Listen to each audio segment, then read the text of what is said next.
أحمد الله العظيم ونصلي على رسوله الكريم أما بعد. பெண்பிற்குரித்தான அல்லாஹ்வின் நல்லடியார்களே, இந்த இஸ்லாமிய மார்க்கம் உலகில் நிறைய கோட்பாடுகளை நிலைநிறுத்தியது. அதில் பிரதானமான ஒரு கோட்பாடு மறுமை சிந்தனை. இந்த உலகில் இஸ்லாம் மறுமை சிந்தனை ஒரு மகத்தான புரட்சி என்று சொல்லலாம். இந்த உலக வாழ்வு நிரந்தரமானது அல்ல.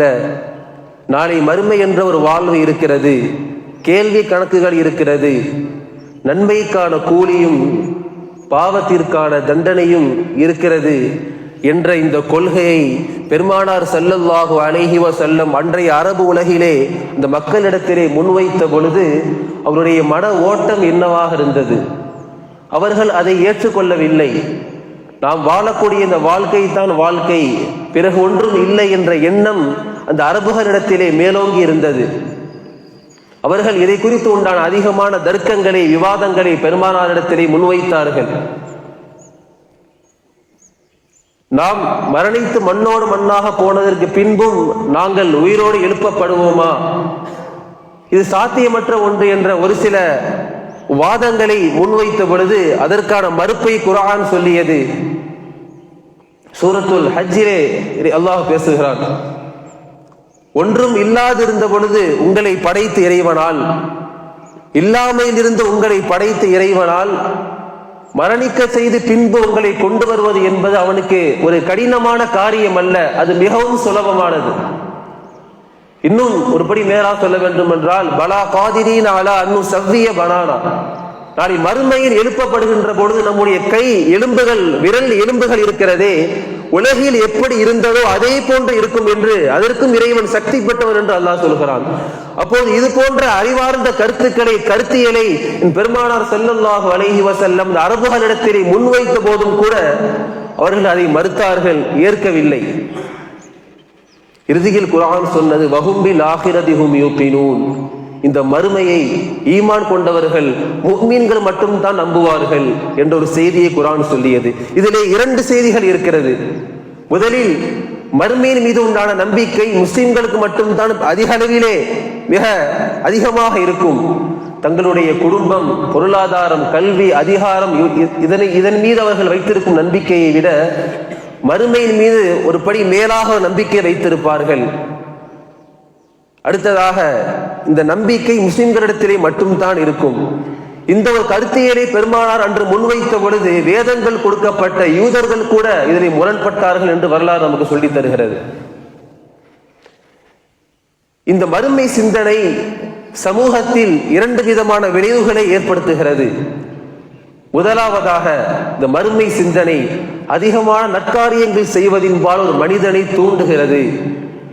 காரணம் என்னவென்றால், இந்த உலகம் என்பது அற்பமானது, மறுமை வாழ்வு தான் நிரந்தரமானது என்ற புரிதல் ஏற்பட்டதற்கு பின்னால் மனிதர்கள் நற்காரியங்கள் பால் தங்களை தூண்டிக் கொள்கிறார்கள். முஸ்லிம் ஷரீஃபிலே பதிவாகிறது, பத்ர் யுத்தத்திலே பெருமானார் ஸல்லல்லாஹு அலைஹி வஸல்லம் சஹாபாக்களுக்கு உணர்ச்சி பூர்வமாக உரையாற்றி கொண்டிருக்கிறார்கள். மறுமை சிந்தனையை ஊட்டுகிறார்கள். கூமு இலல் ஜன்னதி அர்துஹஸ் ஸமாவாத்து வல் அர்து, நீங்கள் சோனத்தின் பால் நீங்கள் எழுந்து செல்லுங்கள், அதனுடைய அகலம் வான பூமியின் அந்த அளவை விட பெரிதாக இருக்கும் என்று சஹாபாக்களுக்கு மறுமையின் பால் ஆர்வம் ஊட்டிய பொழுது, அப்பொழுது ஒரு சஹாபி பேரித்த பழங்களை அவர் வென்று கொண்டிருக்கின்ற பொழுது அவர் கேட்கிறார், உண்மைதானா யா ரசூலல்லாஹ், இது உண்மையா என்று கேட்ட அந்த சந்தோஷத்தில் இந்த பேரித்த பழத்தை வீசிவிட்டு அவர் வாளை எடுத்து அந்த போர்க்களத்திற்குள் செல்கிறார். சில மணித்துளியிலே அவர் ஷஹீதாக்கப்படுகிறார். இப்ப மறுமை சிந்தனை எந்த அளவிற்கு ஒரு மனிதனை, ஒரு சஹாபியை தயார்படுத்தியது என்று நாம் பார்க்க வேண்டும். தாயிஃப் யுத்தத்திலே அபூ சுஃபியான் ரலியல்லாஹு அவர்கள் அம்பு குத்தி அவருடைய கண் வெளியில் வந்து விழுந்து விட்டது. அந்த கண்ணை கையில் பிடித்துக் கொண்டு பெருமானார் இடத்திலே ஓடி வருகிறார்கள். யா ரசூலல்லாஹ், நீ கண்ணை பாருங்கள் என்று சொல்லி நபியவர்கள் கேட்டார்கள், இந்த கண் உங்களுக்கு வேண்டுமென்றால் சொல்லுங்கள், நான் துஆ செய்த அந்த இடத்திலேயே நான் அதை பொருத்தி விடுகிறேன். அப்படி இல்லை என்றால் உங்களுக்கு சோனத்திலே ஒரு கண் இருக்கிறது என்று சொன்ன பொழுது அபூ சுஃபியான் அவர்கள் இந்த கையில் உண்டான அந்த கண்ணை தூக்கி எறிந்து விட்டார்கள். நான் அந்த சுவனத்துக்கு உண்டான கண்ணை நான் தேர்வு செய்து விட்டேன் யா ரசூலல்லாஹ் என்று சொன்னார்கள். மேலான பெரியவர்களே, பெரும்பெரும் சஹாபாக்கள் இந்த மறுமை சிந்தனையின் விளைவாக தங்களுடைய பொருளாதாரத்தை அல்லாஹ்வுடைய பாதையில் அவர்கள் செலவழித்தார்கள் என்ற வரலாற்றிலே நாம் பார்க்கிறோம்.